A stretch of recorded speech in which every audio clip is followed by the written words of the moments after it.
Well, good morning, church. It's been a bit of a sister Sunday, I feel. We've done a lot, so if you're sick of our faces, I'm sorry, you've got a bit longer. But it has been a pleasure to serve with my sister. I go back to college tomorrow, so it's been, honestly, a beautiful last Sunday to spend with Elena on the stage having crazy fun, which is what we like to do, so...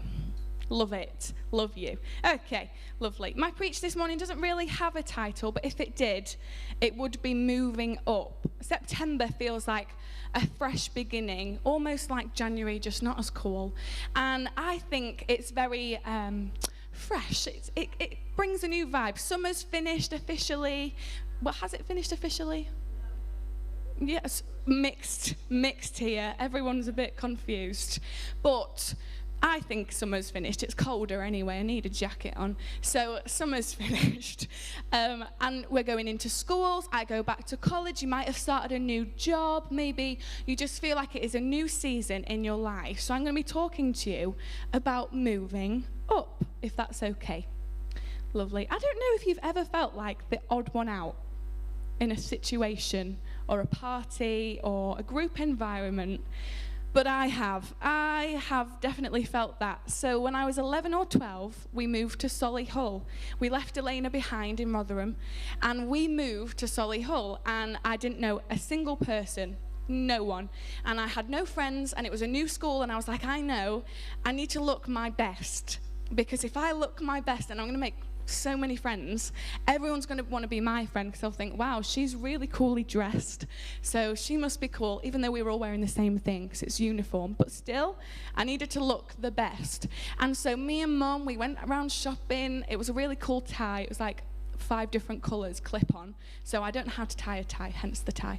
And literally got all the uniform, got a lovely skort for PE. I loved that skort, and had it all sorted. And my mum bought dazzling white socks, beautiful, knee-high. Emphasise the knee-high. And I said, I really don't want to wear these, Mum. I don't. I think I'll look weird. And she said, it says on the letter, you have to wear white socks. So I thought, well, at least they're dazzling. At least they're knee-high. I will be noticed. This will be great. This is going to be amazing. So she drops me off, and I remember pulling them up as high as they could go. Because I was like, everyone's going to have knee-high socks on, so I want to look cool. So I remember forcing them up, and they got to about here, because I've got very long legs. So they got to about here, and I walked into school, and I couldn't see anyone with white socks on. And I thought maybe it's just year 7s that wear white socks, so it'll be fine. So we're all lining up for assembly, and I was at the front because my name begins with B and my second name begins with A. So no matter which way you do it, I'm at the front. And I turn around, and I'm taller than everyone in my line. And I'm like, no, that's embarrassing. But it's fine. Keep moving, keep going. And no one had dazzling white socks on. Everyone was wearing tights. Well, all the girls. And I was like, okay, no, it's fine. Maybe it's just my tutor. Maybe we got the wrong letter. I don't know. So we went to tutor, and this is all around 10 o'clock in the morning, and the deputy head came to my classroom for tutor to check everyone's uniform. So we're all stood there, and you have to stand like this, and we're all stood there, and he comes round, and he walks in between the rows, and I'm near the back, thankfully, and he comes over, whispers in my ear, so everyone's staring at me, and just goes, white socks are not allowed. I wanted the ground to swallow me whole. Swallow me whole. It was 10 o'clock in the morning when he said this, and I had the whole day of school left to go. So I managed to, last the day. I kept doing this when I was sat, like pulling them down, like, don't look at my socks, make them dirty, get them off me. But I had clean shoes on, it was a mess. So I got home, and I said to my mum, Mum, you read that letter wrong. I'm not allowed white socks, and I was wearing white socks, and now no one's going to be my friend. And she was like, it's fine, no one will have noticed. I can tell you, they did. They did notice. And if they didn't, I definitely did. But in that moment, what was overwhelming was a fear of insecurity. I felt really like put onto the stage. Like, everyone was looking at me. I felt really like just odd one out. I just was like, oh, I don't want to be here anymore. This is awful. I did get tights and I did go back to school, don't worry, and I did make friends, so we don't need to panic. But that was a time in my life when I felt really insecure. Now, the definition of insecurity will help us. It says uncertainty or anxiety about oneself, which is definitely what I felt in that moment, and a lack of confidence, which is definitely what I had in that moment. I have forgiven my mum since. Don't worry, she's a great mum. She didn't do that to me again, but I have never worn knee-high white socks since. So, Philippians 4 verse 6 to 7 says this: do not be anxious about anything, but in every situation, by prayer and petition, with thanksgiving, present your requests to God, and the peace of God, which transcends all understanding, will guard your hearts and your minds in Christ Jesus. In other words, give your insecurities to Jesus. Give the white socks to Jesus. So I'm just going to invite Dan up, because I'm a visual learner, so I love a good illustration, and it is a family service, so why not have an illustration? So Dan, after he's cleaned his face, he's got more to do. Let's give him a round of applause. Beautiful. Just stand there for me, Dan. Beautiful, beautiful. Just want to be clear before I do this, I'm not putting any of these insecurities onto Dan. I'm not saying there are Dan's insecurities, and this isn't a platform to make fun of Dan. Okay, fantastic. Okay, lovely. Okay. I've got some lovely shoe boxes here. It's lovely, isn't it?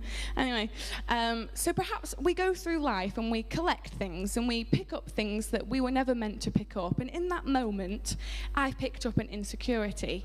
Now, perhaps your insecurity might be age. Lovely, because you might be too old, too young, not good enough to dance like we did at the front. Like, this was a cool dance. Maybe you thought you were too old to do that or not cool enough to do that. Or perhaps your insecurity is that you think you're ugly. You've got a lot to carry. Are you going to be all right? All right. Perhaps you think you're really ugly because you're comparing yourselves to other people. If I compared myself to everyone, probably wouldn't leave the house. But perhaps that is your insecurity. Perhaps your next insecurity is body image. Maybe you think too fat, too skinny, not strong enough, weak, small. No. I didn't mean to point at Dan. No, I didn't mean to do that. I didn't. I actually didn't. Maybe your insecurity is intelligence, which is spelt correctly. Thank you. Maybe you don't think you're smart enough, or you didn't get very good grades at college or uni or school or in your SATs or whatever. Maybe it is your intelligence. And the last one, it's got a candle in it to make it heavier. Where do you want it? Okay. You're right. That's the point. Lovely. Okay. Okay. I got it. Okay. Maybe the last insecurity that I've got is enough. And that might not make sense. But I often find that when I'm insecure, it's because I say things like, oh, I'm not a good enough singer. Or I'm not pretty enough. Or I'm not smart enough. I always say something enough because I don't feel like I'm enough. Or maybe I feel like I'm too much, so I need to rein in the enough part. But that is the insecurities. Now, we pick these up through things like other people speaking to us. We pick them up from our own interpretation, like insecurity says in the definition. But whatever we do, we carry them with us, and they're heavy. Dan, are you okay? Getting a bit sore? No, that's okay. Got a while yet. So they're heavy, and he's blocking his view. And do you think Dan can fulfill the call of God carrying all of these boxes? Celia doesn't. No one else chimed in. No, he can't. Okay, Dan, the call of God on your life right now is to do 5-star jumps without dropping the boxes. Star jumps include your arms, all right? Go on. Here we go. They have like candles in them and stuff, like my possessions. Anyway, please pick them all back up. You're still carrying the weight of insecurity on you. Gosh, what's he doing? Anyway, perhaps you carry similar, or maybe these insecurities around with you. For example, for body image, you can sit down actually, Dan, if you want. Yeah, it's all right. I don't want to make you do. Give a round of applause for Dan. Lovely. Did great. I don't want my candles to break, so I'll leave it be. Perhaps your insecurity is your body image. Now, can I just tell you that nowhere in the Bible does it describe a person physically. All it says is strong, beautiful. It just uses adjectives, describing words. Nowhere does it describe someone like she was a tall blonde with long legs and Persian skin. All of this, obviously I'm not describing myself, but perhaps this is something that you carry when where we should be getting our security from doesn't describe us like that. It doesn't once say that she looked a certain way, apart from that she was beautiful, that her beauty was noticed, or that his strength was noticeable. The Bible, when it describes people, it doesn't describe them physically like the world does. So that one's done. Lovely. Perhaps your insecurity is being enough, or being, does move a lot. Perhaps your insecurity is being enough, being too much, something enough, or enough something. Like perhaps you carry this around with you because you were told that you were too much when you were little, or perhaps you carry it around with you because you're worried that you'll never be like the person on the stage. When the Bible says, through Christ, I can do all things. With Jesus, you are enough. With Jesus, this box does not hold anything over your life. With Jesus, you are more than enough, but not too much. Don't worry, I'm not saying you're too much to handle. Perhaps your next insecurity is that you think you are ugly. In the world today, we compare ourselves like never before. We look at people constantly and think, well, they're better than me. Well, they have this. Like earlier, Elena said she's the tall one. Tall's often described as better. I wouldn't agree, but that's because I'm tall. But perhaps you carry this with you, that you're ugly. Someone told you at school that you were ugly, or someone told you that you weren't good enough to be in a picture, or you didn't feel like you fitted into a certain group or situation, or when you've looked back at yourself, you thought, ugh, that is disgusting, and I will never be in another picture again. Well, we were never called to carry this.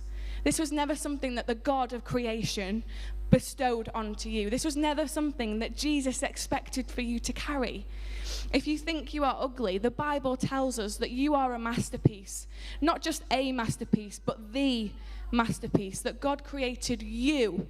You are the masterpiece. That you are fearfully and wonderfully made. That God has made everything beautiful in its time, which means you are beautiful because you have been made in this time. There is nothing that you will find in the Bible that will call you ugly. And for some reason, we carry this with us. We carry it and we're like, oh, I can't get on stage because I have a weird smile. That's genuinely one of my biggest insecurities, that I think I've got a weird smile. Where's that in the Bible? Jesus didn't say that to me. I've just carried it with me for years and taken it on, when actually God looks at the heart, not at the face. So even if all of that I've just said, you're like, no, I'm still ugly. Well, God looks at your heart, not your face. Beautiful. Next one. You're beautiful. Lovely. Next one. Intelligence. This is one that I do struggle with because I'm not very clever.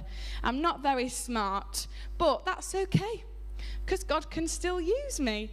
And whether you are the smartest person in the room, whether you are a Bible scholar, a mathematician, a rocket scientist, no matter what you are, God will still use you. Whether you have no qualifications at all, God can still use you. God used people in the Bible that had stutters, that had sinned, that weren't very clever or very smart, but he used them because they're vessels to be used. You've been put on this planet to be used. There is nothing that disqualifies you from being used. And lastly, age. I pick it up. It's got shoes in this one, lovely shoes. Age. Now you may be thinking, Bethan, stop it, stop talking to me about age, you're like 21. Well, that could discount me. What experience do I have to be stood on this stage? I've not finished Bible college yet. I've not got qualifications yet, hopefully. And what experience do I have to be stood on this stage? I'm only young, and people have said that. But the Bible says, do not let other people despise you because of your youth. No matter how young you are, you can be used. But equally, it says in Proverbs that wisdom is with the aged and understanding in the length of their days. We need both. We can't have one without the other. If it's just a church full of 21-year-olds, we'd be listening to who knows what and dancing whatever way we want. Sweets and chocolate would be strong. Features, that's the word, features, and it wouldn't go very far. But equally, if you just had a church full of old people, who would you dance like at the front? So we need both, and it's important that we have both. Both are created and both are needed. So whether those were your insecurities or not, whichever your insecurity is, there is something in the Bible that will discount it. God knows your capabilities. And the thing is, these are real. These are real insecurities. These are true feelings. These are real feelings. But feelings are real, but truth is realer. And that's not very good grammar, but I say it all the time. Feelings are real, but truth is so much realer. There are days when I don't want to get out of bed. There are days when I look in the mirror and I think, you're the most disgusting human being on this planet. Just being real. But then I remember that I am a masterpiece, that I am created in the image of an incredible God who has created the whole world, who when I look at nature, when I look at incredible skyscrapers or buildings, whatever you think is beautiful, when I look at those things, I need to remember that God views me higher than them. That the dogs that I love, little Salami, I've got a little sausage dog, she's beautiful. The dogs that I love, God views me higher than her. And I think she's stunning, do you know what I mean? She's a beautiful dog. But God views me higher than that. God knows what you can and what you can't do. Amy Carmichael, I couldn't do this without mentioning a woman. Amy Carmichael is a beautiful woman. Here she is. Come on, up the women. What a woman. And she woke up, she was born with beautiful brown eyes, and she would wake up every single day and pray for blue or green eyes. For 18 years, she prayed for blue or for green eyes because she didn't like her brown eyes. She thought they made her really ugly, and all of her friends had blue or green eyes. So she woke up every single day and said, Lord, please change the color of my eyes, please. But he never did. And when she was 18, she went on a missions trip to India with her church, and she felt called by God to stay there. So she stayed and they left her behind. Nowadays, that'd be like a massive safeguarding issue. Like, we've left someone behind? What? But she stayed behind, and she felt the call of God to rescue children.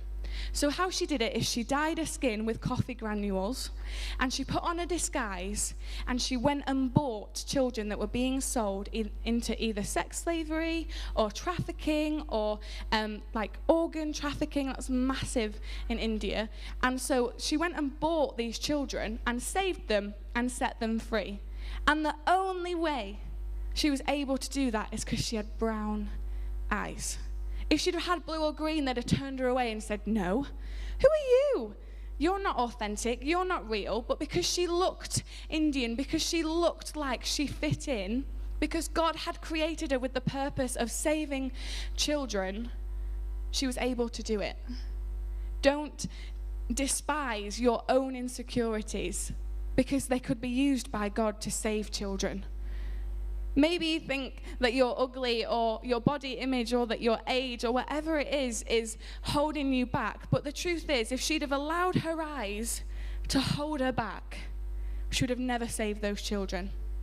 If you allow your insecurities to hold you back, well, what miracles are you stopping? Whose miracles are you stopping? Because it wasn't her miracle that she saved. She saved the children. It was their miracle. In our life, we're called to do so much more than feel insecure. As you go into your new school year or new job or maybe just new season of your life, remember this, that your insecurities don't hold you, that there is truth in the Bible, that feelings are real, but truth is realer. Philippians 4 verse 6 says, do not be anxious about anything, but in every situation by prayer and petition, with thanksgiving, present your requests to God. In other words, be anxious for nothing, pray about everything, and be thankful for anything. Give your insecurities to God because they were never yours to hold or to carry. As Dan demonstrated, he couldn't fulfill what I had asked him to do because he was carrying something that was never meant to be carried. So I'm just going to invite Elena up to pray for the kids as they go into their next school year. But remember that these insecurities are not from God, that they are not of God, and that you are so much more than those words. Thank you.